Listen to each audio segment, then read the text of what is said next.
to present you with the Dawn and Arvon Fraser Human Rights Award.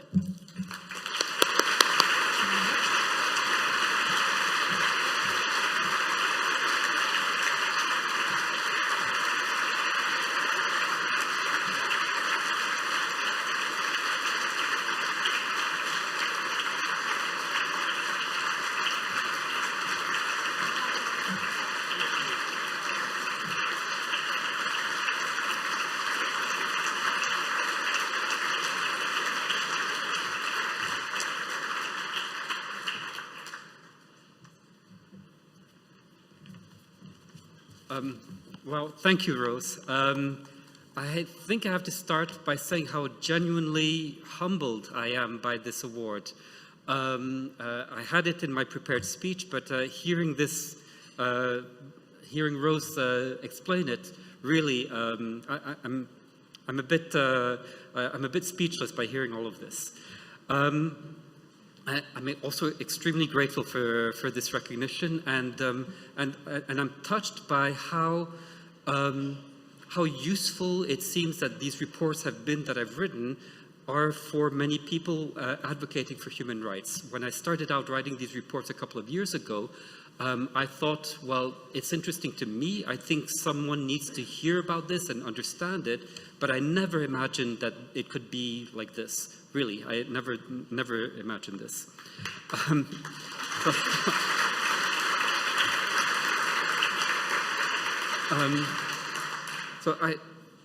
As with any award, I'd just like to first thank some people who helped me in this journey, because I mean, uncovering the different anti-gender far-right actors. It's something that I've spent quite a bit of time, but also I did this in a community with many others, and we shared ideas, we exchanged information. Also, there's little bits of intelligence here and there that, you know, no one person can have, and so it's important to be part of a community that exchanges this, and I think it's important to recognize the people who have helped in this path along the way. And these include an academic in Brussels, David Paternot, my colleagues Rémi Bach and Marina Davidashvili, the presidents of my organization, the European Parliamentary Forum, Ulrika Carlsen and Petra Bayer. These are both members of parliaments. It takes courage from a politician to really go against the far right and anti-gender and to put their names, the organization's name, behind these reports. And so really they deserve some thanks, as well as some other thought leaders. Sophie Inetfeld, she's a member of the European Parliament who's a tireless champion of all human rights, LGBT rights, women's rights, etc. And also the journalists who have been very courageous in reporting on these issues from Open Democracy, and particularly Claire Provost. So as you know, I'm standing here before you because I've written by now 3 reports on the anti-gender movement, far-right movement. The first one was back in 2018, entitled Restoring the Natural Order. And it's in that report that basically we outline how what we had been observing in Europe as disconnected things, so that there's an anti-abortion movement, an anti-abortion initiative in Portugal, another one in Finland, there's an anti-LGBT initiative in Croatia, another one in Romania. These were not all separate initiatives. These were all interconnected, and the connection was, as Rose mentioned, a secretive network that met behind closed doors, exchanged ideas, brainstormed, and then learned from each other, and then deployed these initiatives across different countries when the timing was right. And that's why we saw similar sets of initiatives appearing all over Eastern Europe. They had in common, they were all petitions about traditional marriage, similar to your Defense of Marriage Acts here in the US from 15, 20 years ago. We had these appearing in Eastern Europe, petitions which then led to referenda, and then with the aim of changing national constitutions. These were not organic developments that came from the ground below. These were strategically planted there by a certain set of individuals. And we know this by researching who was behind these petitions and referenda, and then realizing these people, these guys are meeting behind closed doors, and this is how they're doing this. And so when we had this realization, then all of a sudden, a lot of other things made a lot of sense. And I think it's important to realize this because this is not just happening in Europe. This is happening all over in many different parts of the world. We're here in the United States. Yeah, well, for me, it's a big deal to be in the US, not for you all. But, but even in the United States, we're at the cusp of one of the biggest decisions on women's rights that could happen in the next day, tomorrow, next weeks or so. And we all know it's not because American society is getting more conservative or so-called pro-life. It's because of a very calculated strategy by the Christian right and the far right to infiltrate the judiciary system, plant judges in different places, and then now, after 30 years, this strategy is bearing results with the possible overturning of Roe v. Wade. We have similar strategies in Europe taking place where the judiciary systems of certain countries are very much compromised. But I think it's important to realize that this is not just something of abstract law or policies or something like this. It really affects just ordinary people who want to live their own little lives. And I want to draw 3 examples here. The examples of Justina, Mirela, and David. Justina is a doula in Poland, okay? She also is a human rights activist. Like many women, especially in the field of reproductive health, she has had to become a human rights activist since October 2020, when the Constitutional Tribunal, a very biased body, even more than your current Supreme Court with the 3 Trump appointees, even more biased than that, interpreted the country's constitution even more restrictively, banning abortion for fetal anomaly. Okay, so there's a virtual ban in the country. Justina was confronted with a case where a woman came to her, a victim of domestic violence, but also pregnant, and wanted to terminate the pregnancy. But she didn't have enough resources to travel to Germany or the Czech Republic or another country. And so Justina gave her abortion pills. Under the new legal framework in Poland, Justina's act is illegal. And she's now facing prosecution. Her trial will be only in July now. And if she's found guilty, and there's a good chance of this happening, she may face 3 years in prison. So I think that's one example of the type of cases that we're dealing with in Europe now. And I fear what may happen in this country should the Supreme Court decide a certain thing in the coming weeks. Another case is that of Mirela. She's a woman from Croatia. Croatia is a country where abortion is theoretically legal and should be accessible. Mirela was pregnant with a very much wanted pregnancy. But during a routine checkup with her gynecologist, she learned the devastating news that her fetus had a very severe anomaly. And the doctor advised termination, not just because the pregnancy could not come to term, but for Mirela's own health. As she was dealing with this personal tragedy that her family plans were not going to come to realization, she went to the public hospitals in the capital of Zagreb, and she was told there that they would not perform the termination because the hospital as such invoked conscientious objection for the whole establishment. And she found this in several different places. So that as she's dealing with her own personal tragedy, she has to face her own concerns about her own health. She has to confront the callousness of public health authorities who refuse to help her, even though she's legally entitled to this. In the end, she had to go to Slovenia, a neighboring country, to get the medical care she required. The third case I wanted to highlight of just normal people being impacted by the impact of these far-right anti-gender initiatives is a young man that I met myself in the town of Puławy, which is a small town about 2 hours outside of Warsaw in Poland. Puławy adopted the town of Puławy adopted a charter entitled Local Government Charter of the Rights of the Family. So this sounds very nice, But behind this local government charter hides a very restrictive definition for the family. Basically, a family is only a heterosexual patriarchal family. No other type of family relationship is recognized. Now, what this does is that it created a perverse effect where it unleashed the darkest demons that exist in all societies, in that it basically gave legitimacy, a state sanction to basically daily homophobia. So it's not so much violence that this allows, but it legitimizes and sanctions individuals within these small towns to engage in acts of bullying, harassment, shoving, and all of these things for sexual minorities. So David is a young gay man in his early 20s. He just wants to live his life. And he explains that now, in a town where there's almost zero crime, a little town in Poland, he has to go around carrying pepper spray in case the bullying ever gets out of hand. And now that's just this one example of David, but then when you think that these local government charters for the rights of the family, they've been adopted by, at one point, 1/3 of all the towns and municipalities of Poland. A big enough region that you can see on a map, okay? Probably the size of one of the medium-sized states in the United States.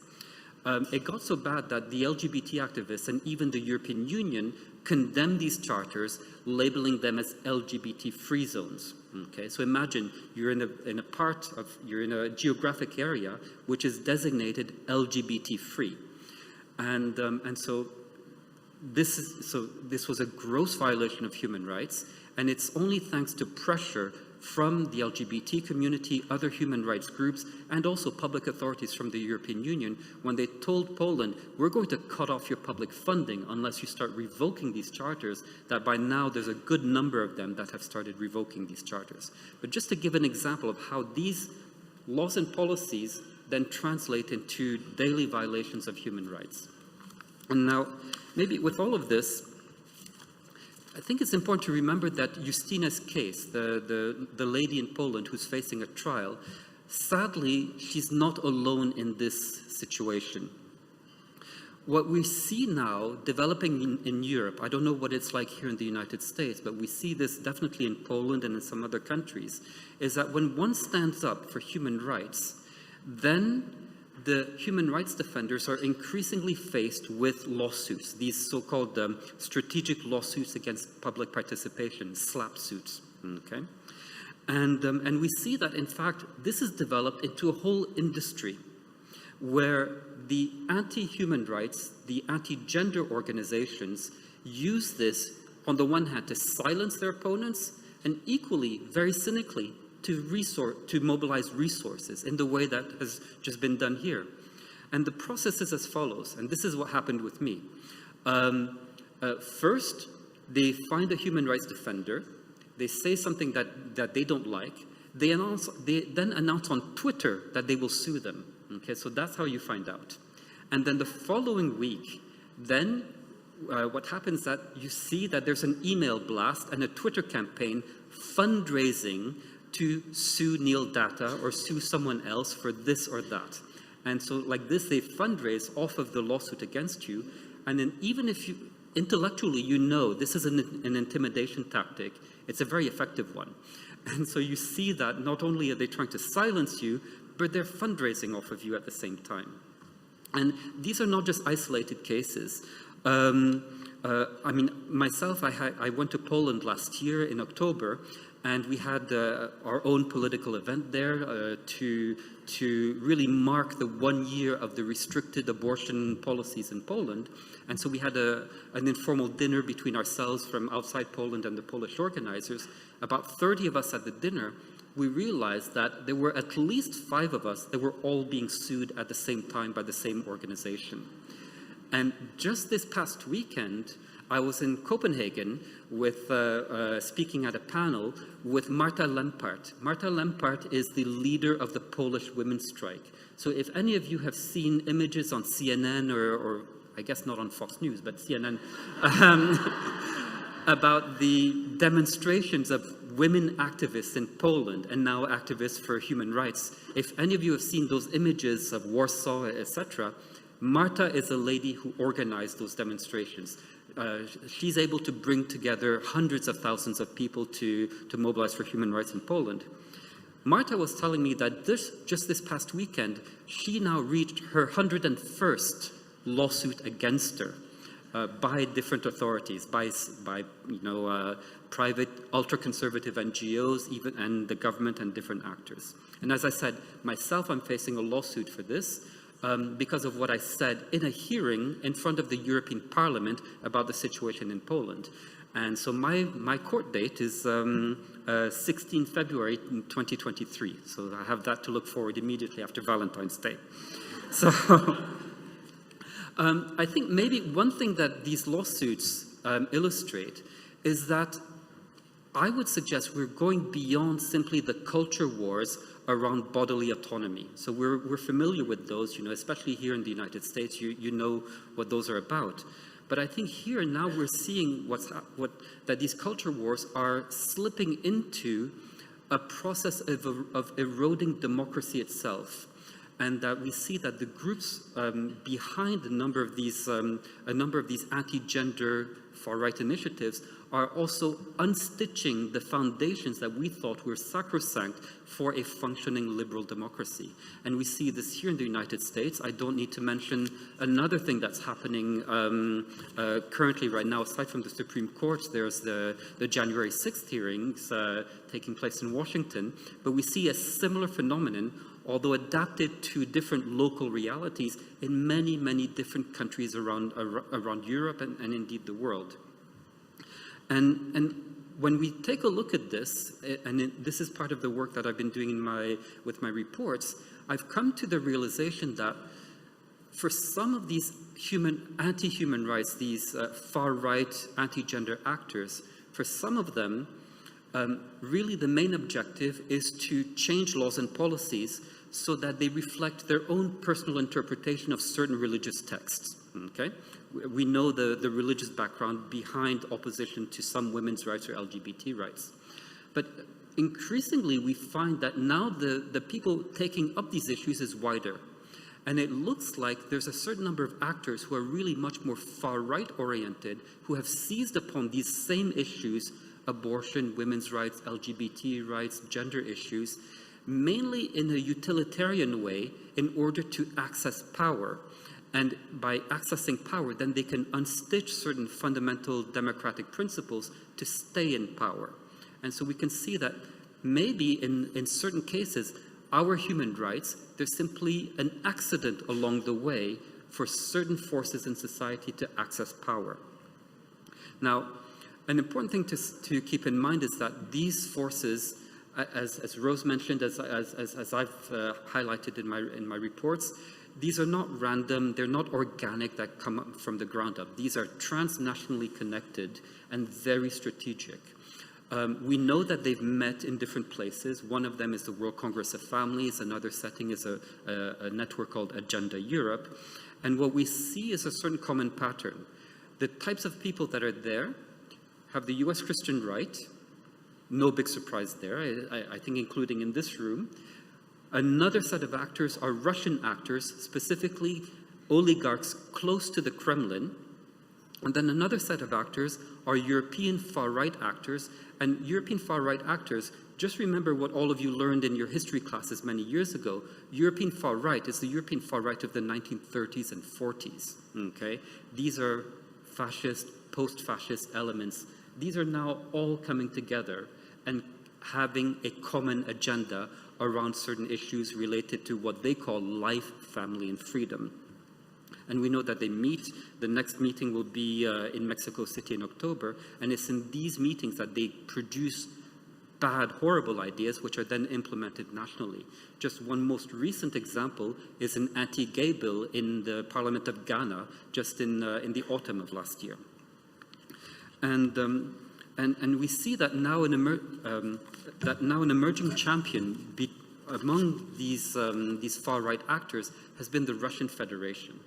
And so going from normative objectives and policy objectives, we see that now anti-gender far-right initiatives have reached almost a diplomatic level, where the need to protect the Donbass region from the possibility of having to organize what they call gay pride parades by joining the West was used as justification for the Russian aggression against Ukraine.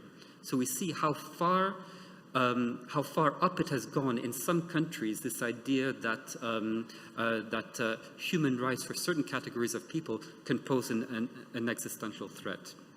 And when we step further back from this example, we can see that, in fact, across the world, it's the same groups that are organizing far-right marches in downtown Warsaw, that are carrying tiki torches in Charlotte, that were there storming the Capitol building on the 6th of January. There's a continuum between all of these groups. One good thing, though, is that in a number of East European countries, the Russian connections that we had been able to establish through tracking their funding has become increasingly costly for the legitimacy of these groups. When we study these groups, as we did with the reports that we did, what we were able to do is identify how they're networked, their funding sources, and their main strategies. Once we know this, we're able to neutralize a lot of their impact. When we know their funding bases, then we can try to stop their funding. When we know their strategies, it's a bit like with a magician. We can explain to their intended audience how the strategy will be developed, just like if you explain how a magician does his trick. When the magician does the trick, it's not as magical anymore. So when the strategy is deployed, it lands very flatly. So we've been able to do this thanks to these reports, and that has proven to be rather successful. But also, in discussing over the past few days, I realized when people were asking me, well, what has been the result of these things? And one thing I realized is that, in fact, a number of the results happen without any big bang. Some of the results that we've been able to register is that we've simply stopped horrible initiatives from going any further. So at least one good thing, I mean, for example, some of these initiatives were in Poland to equate comprehensive sexuality education with pedophilia, because apparently it was sexualized children. There was an initiative in parliament to do this, or to ban abortion, or to withdraw from the Istanbul Convention on violence against women. A number of these measures are dead in their tracks now. So thanks to our work, the work of your partners, of many, many activists, including Marta Lempart I mentioned in Poland, these initiatives are now dead. So I think that's one victory that we can, or they're not, maybe not dead, but they're at least frozen. So that's one small victory that we can claim. Also, let's see, I'm nearing the end, okay?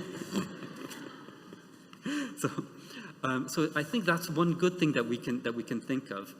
And maybe I just want to end with this here. When my table mate Sarah was asking me what gives you hope in in doing all of this work, because I mean I've just talked about some very bleak things, to be honest, and I'm not too sure it will go over that well on a festive dinner like this late in the evening, but what gives me hope? One is that I think by increasing the understanding of how our opponents are organized and networked, it makes them much more real and manageable. Now we have an identifiable adversary, and we can come up with more clever strategies to counter that. And it has been effective, as I've mentioned.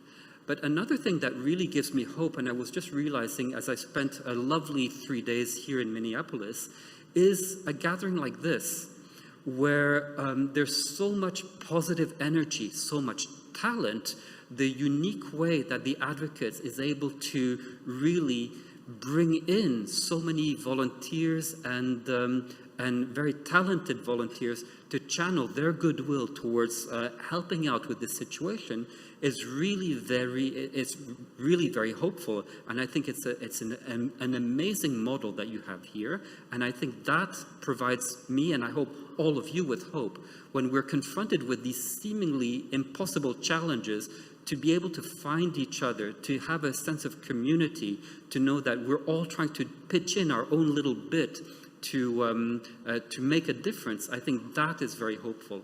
And I think that's something that we have that we can build on. So I think maybe just to end here, I think we have a lot of work ahead of us. I think you in the US have a lot of work. We have also a lot of work in Europe and in other parts of the world. And maybe, given the current climate that we're facing now, it would be appropriate for a small quotation from Margaret Atwood, and I'll end here, which is, I won't say it in the original Latin, but it is, it's a famous quote from her book, "Don't let the bastards grind you down." So,